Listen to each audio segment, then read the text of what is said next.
Lane Kiffin is one of the hottest coaches in college football. Everyone who fired their coach wants him. But before he was the hotshot coach we all know him as today, he was just the unknown son of Monty Kiffin. Let's take a look back at how Lane Kiffin became who he is today and whether he might actually leave Ole Miss.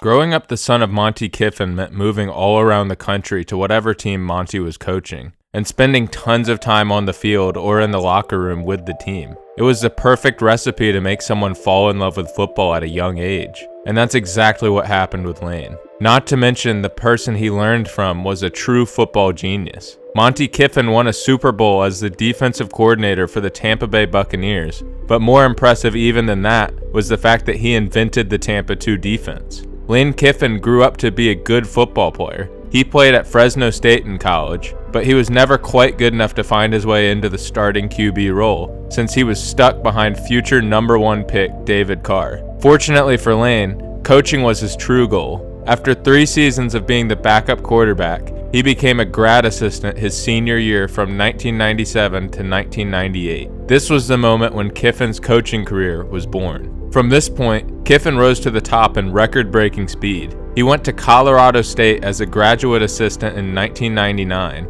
His next step was defensive quality control for the Jacksonville Jaguars in 2000. Then in 2001, he took a big step up. He became the tight ends coach at USC. He was the receivers coach for them the next 2 years, and in 2004, he also added passing game coordinator to his role. In 2005 and 2006, Kiffin was the offensive coordinator for USC, and after a very successful stint, he took a massive jump and became the head coach for the Oakland Raiders in 2007. He was the youngest NFL head coach ever until 2017 when Sean McVay took over the Rams. It was in Oakland where Kiffin had his first real failure as a coach. Every coach fails eventually, but Kiffin's stint with the Raiders ended in about the ugliest way possible. After going 5-15 in his 2 seasons with the team, Raiders owner Al Davis held a press conference that ran over an hour in which he called Lane Kiffin a liar and a disgrace and fired him. For most young coaches, getting fired by an NFL legend on live TV would have been the end of the road. But Kiffin's story has never been about quitting. It's about reinvention. That moment branded him as cocky, immature, and unprepared. Every headline called him a failure, but in his mind, he was already planning his comeback. The problem was, he just didn't know when to slow down. Lane Kiffin quickly bounced back from his humiliating end with the Raiders by becoming the head coach of Tennessee in 2009. After just one 7-6 season, Lane Kiffin resigned in January so he could go back to USC to be their head coach. Not surprisingly, Tennessee fans hated him for it, and large protests on campus ensued. When Kiffin left Tennessee, it wasn't just that fans were angry, it became national news. He went from being seen as a bold, young hire to the sport's ultimate villain overnight.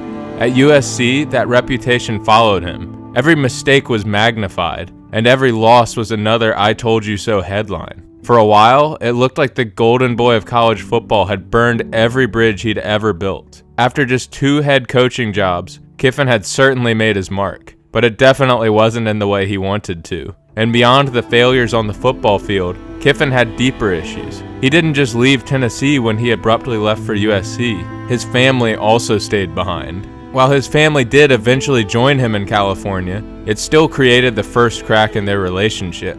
Lane Kiffin had a pretty good 4-year run as the head coach of USC, but the end he met there somehow managed to be almost as rough as his last 2 departures. After a 62-41 blowout loss to Arizona State, Lane Kiffin was fired on the tarmac. This, unfortunately, led to another crack in Kiffin's personal life. Lane took a job as Alabama's offensive coordinator, not knowing if it would have been long-term or not, and having moved his family multiple times already, they stayed in California. But working under Nick Saban at Alabama changed him. For the first time in years, Kiffin wasn't in charge. He was learning. Saban demanded discipline, structure, and humility, and Lane had a perfect opportunity to learn. That season wasn't just about fixing Alabama's offense. It was about improving himself. The offensive resurgence under Kiffin helped win a national championship, and just like that, the same coach who had once been laughed at was being called a genius again.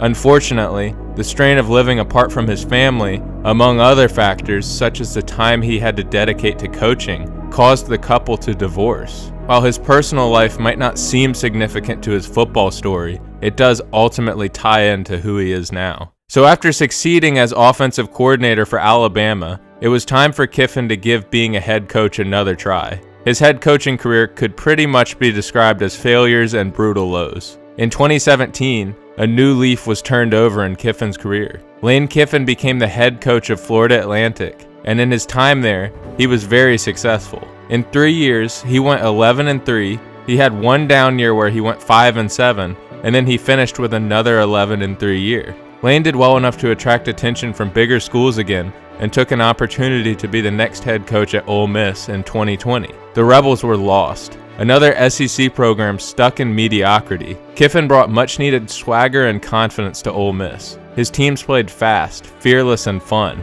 a reflection of their coach. He quickly turned their program around. His first year, they went 5-5, but from that point on, Ole Miss was not the struggling team they'd been the years prior to his arrival. In 2021, they went 10-3. In 2022, 8-5. 2023, 11-2.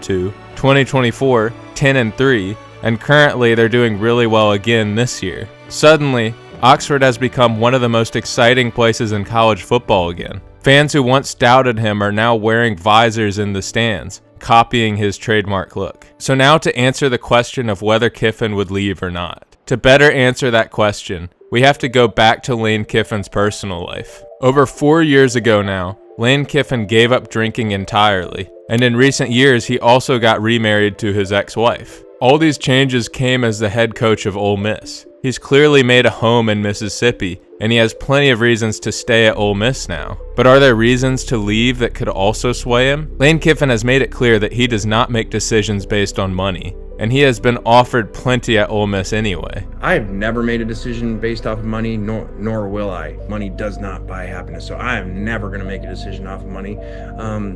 Nor do I care about it. It's also unlikely that he would be too worried about chasing the biggest job he can get. That's much of what he did in his early career, and it brought him lots of heartache both on and off the field. With those two motivations mostly ruled out, one of the hottest rumors is probably ruled out also. Lane Kiffin likely isn't going to LSU. However, there are some significant ties to Florida. Lane Kiffin's wife is a University of Florida alum, and her father, John Reeves, was a legendary Florida Gators quarterback. Lane Kiffin has also talked about how he looked up to former Florida coach Steve Spurrier, and even wears his visor because of him. Steve Spurrier, who is the ambassador and consultant for the athletic department for Florida, has expressed that he wants Kiffin at Florida too. And while chasing the biggest job might not be a priority anymore, most coaches would like to win at the highest level, and Florida does have more resources for that than Ole Miss does. So with all factors considered, it would seem that it's a two-team race for Lane Kiffin between Florida and Ole Miss. No one can say with certainty where Lane Kiffin will be coaching next year,